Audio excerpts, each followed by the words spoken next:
Punjab team review. ఈసారి ముగ్గురు players తప్పించి మిగతా టీం మొత్తాన్ని మార్చేసింది. Last time winning captain Iyer ని కూడా తెచ్చి కెప్టెన్ గా చేసుకునింది. మరి ఈసారైనా వీళ్ళ అదృష్టం మారుతుందా, కప్పు కొడుతుందా అనేది ఇప్పుడు చూద్దాం. వీళ్ళకున్న ప్లస్ పాయింట్ వచ్చేసి వీళ్ళ ఆప్షన్స్. బ్యాటింగ్ లో Prabhsimran Singh, Josh Inglis, Stoinis, Iyer, Maxwell, Shashank Singh ఇంకా నిహాల్ వదేరా ఉన్నారు. ఫాస్ట్ బౌలింగ్ లో కూడా Arshdeep Singh, Xavier Bartlett, Marco Jansen, Lockie Ferguson ఉన్నారు.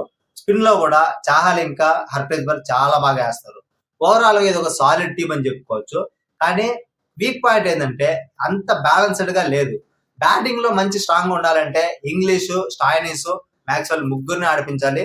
అప్పుడు ఓవర్సీస్ బౌలర్స్ లో మార్కో యాన్సన్ గానీ, లోకి ఫర్గ్యూసన్ గానీ ఎవరో ఇద్దరిలో ఒకరిని ఆడిపించగలుగుతారు. ఒకవేళ బౌలింగ్ బాగా స్ట్రాంగ్ కావాలి అనుకుంటే మార్కో యాన్సన్, లోకి ఫర్గ్యూసన్ ఇద్దరిని పెట్టుకోవాలి. అప్పుడు బ్యాటింగ్ లో ఇంగ్లీష్ ని కానీ స్టాయినిస్ గానీ తీసేయాలి. ఇండియన్ బ్యాటర్స్ మీద కాస్త ప్రెజర్ పడుతుంది. సో టీం కాస్త అటు ఇటుగా ఉన్నప్పటికీ కూడా అయ్యర్ కెప్టెన్సీ బాగా ఉంటుంది. వీళ్ళు అటాకింగ్ ఆడే టీము కాబట్టి కేకేఆర్ లాంటి టీమ్స్ కి మంచి పోటీ ఇవ్వగలుగుతారు. ఓవరాల్ గా వీళ్ళ టీం కి 10కి 8.5 పాయింట్ల దాకా రేటింగ్ ఇవ్వచ్చు. టీం కి ప్లే ఆఫ్స్ కి వెళ్లే ఛాన్సెస్ అయితే కాస్త ఉన్నాయి. ఇలాంటి మరిన్ని వీడియోల కోసం వీడియోని లైక్ చేసి సబ్స్క్రైబ్ చేయండి. Thank you for watching.